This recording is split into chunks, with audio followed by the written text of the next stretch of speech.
माँ ने अपने बेटे से कहा, थोड़ा खा के जा, 2 दिन से जिद पे अड़ा है, कुछ ठीक से खाया भी नहीं है तूने। संजय ने माँ से कहा कि माँ, मेरे बोर्ड की एग्जाम वैसे खत्म हो चुकी है कि एक्स्ट्रा एग्जाम देने जा रहा हूँ और मैंने मांग के क्या मांगा है, सेकेंड हैंड बाइक ही तो मांगी और पापा है कि माँ आज मेरी ये एक्स्ट्रा एग्जाम खत्म होते ही दीदी को पैसे लेकर मेरी स्कूल पे भेज देना। आज मेरा दोस्त अपनी सेकेंड हैंड बाइक लेकर आने वाला है और मुझे वो खरीदनी है। मैंने उससे वादा कर दिया है और अगर आज दीदी मेरे स्कूल नहीं आई पैसे लेकर तो मैं घर पर वापस नहीं आने वाला।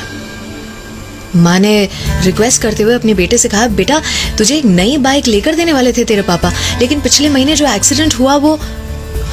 संजय ने माँ की बात को काटते हुए वहां से स्कूल चले जाना ठीक समझा। ये जो एक्स्ट्रा एग्जाम होने वाली थी वो हिमांशु सर लेते। वैसे वो गणित के टीचर थे, लेकिन जिंदगी से जुड़े हुए गणित को भी पढ़ाना उन्हें बहुत अच्छा लगता और सारे जितने भी स्टूडेंट्स थे उन्हें भी ऐसी एग्जाम में विशेष रुचि। सारे ही इन एग्जाम्स के बहुत फैन थे और इसी वजह से वो एग्जाम देने जरूर से पहुंचते।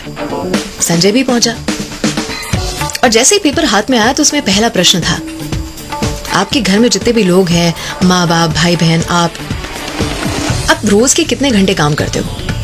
संजय ने लिखने की शुरुआत की कि पापा तो रिक्शा की चाबी और टिफिन लेकर सुबह के 6 बजे निकल जाते हैं, 9 बजे वापस आते हैं, तो यही कोई 15 घंटे काम करते हैं। माँ सुबह 4 बजे उठती है टिफिन बनाने के लिए, फिर दोपहर में सिलाई मशीन लेकर बैठती है और रात के 11 बजे तक काम करती है। हमारे सोने के बाद सोती है तो यही कोई 16 घंटे काम करती है। दीदी जो है वो कॉलेज जाती है और कॉलेज खत्म करते ही फिर वो 4 घंटे की नौकरी करती है। शाम को रात को आके माँ का हाथ पटाती है और फिर सोती है 11 बजे, तो यही कोई 12-13 घंटे। और जहां तक मेरा सवाल है, सुबह उठ जाता हूँ 6 बजे, फिर स्कूल जाके वापस आके दोपहर में सो के रात के 11 बजे तक पढ़ाई करता हूँ, तो यही कोई 10 घंटे। संजय को ये लेकर एहसास हो रहा था कि घर में काम के सबसे कम घंटे उसी के नाम थे। दूसरा प्रश्न था कि घर में आने वाली इनकम। इस पर संजय ने साफ साफ लिख दिया कि पापा लेकर आते हैं कुछ 10,000 रुपए, माँ और बहन का कुल मिलाकर 3,000, कुल इनकम हो गई घर की 13,000। तीसरा प्रश्न था कि सबसे अच्छा मोबाइल रिचार्ज प्लान और टीवी पर आने वाले आपके फेवरेट प्रोग्राम्स के बारे में बताएं। संजय ने भर भर के लिखा उसमें। चौथा प्रश्न था, अभी फिलहाल टमाटर, प्याज और गेहूं का दाम लिखो।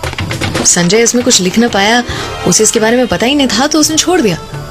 बहुत सारे सवाल थे, सारे संजय के दिल को टटोल रहे थे, लेकिन एक सवाल आते ही वो अपने आप को रोक न पाया। प्रश्न था कि आपका परिणाम क्या अच्छा आता है या आपके माँ बाप आपको परिणाम पे टोकते रहते हैं, डांटते रहते हैं या मारते भी हैं। संजय के आंसू निकल आए थे क्योंकि वो अपने वादों को कभी निभा न पाया था। आज दिन तक उसका परिणाम अच्छा ना आया था, लेकिन फिर भी माता पिता उसे टोकते बिल्कुल नहीं थे, बल्कि उसे प्रोत्साहित करते, अच्छा करेगा चांस देते। संजय को समझ आने लगा था कि ये पेपर उसी के लिए था। वो पेपर छोड़ के बाहर की ओर भागा। उसके आंख में आंसू थे, लेकिन बहन सामने खड़ी हुई थी। बहन मुस्कुराकर बोली, ये ले भैया 8,000 रुपए माँ ने भेजे हैं, कहा है कि तेरी जो फेवरेट बाइक है वो तेरे दोस्त के पास से ले आ घर। संजय ने फट से पूछा कि दीदी ये पैसे कहाँ से आए। दीदी ने कहा, जहां मैं काम करती हूँ वहां से एडवांस सैलरी लिए 1 महीने की, ले ले अपनी बाइक। उसका दोस्त भी थोड़ी दूर खड़ा था। उसने जाके अपने दोस्त से कहा, सॉरी दोस्त, ये बाइक जिसको देनी है दे देना, मैं पैसे का जुगाड़ नहीं कर पाया। फिर अपनी बहन का हाथ पकड़ के घर की ओर चला। देखा तो आज पिताजी की तबीयत ठीक न थी, तो बिस्तर पर लेटे हुए थे। संजय ने रोते हुए कहा कि दीजिए रिक्शा की चाबी, इस वेकेशन में मैं कमाई करने वाला हूँ, मैं चलाऊंगा रिक्शा। और माँ आज रात को बैंगन का भरता और रोटी जरूर से बनाना, मेरा फेवरेट खाना। मेहनत की कमाई आज पहली बार खाऊंगा रात में। अर्थात वो कहते हैं ना कि परिवार से बड़ा ना कोई वार ना त्योहार, और माँ बाप का दिल जीत लिया तो कामयाब, वरना दुनिया जीत कर भी हार जाओगे।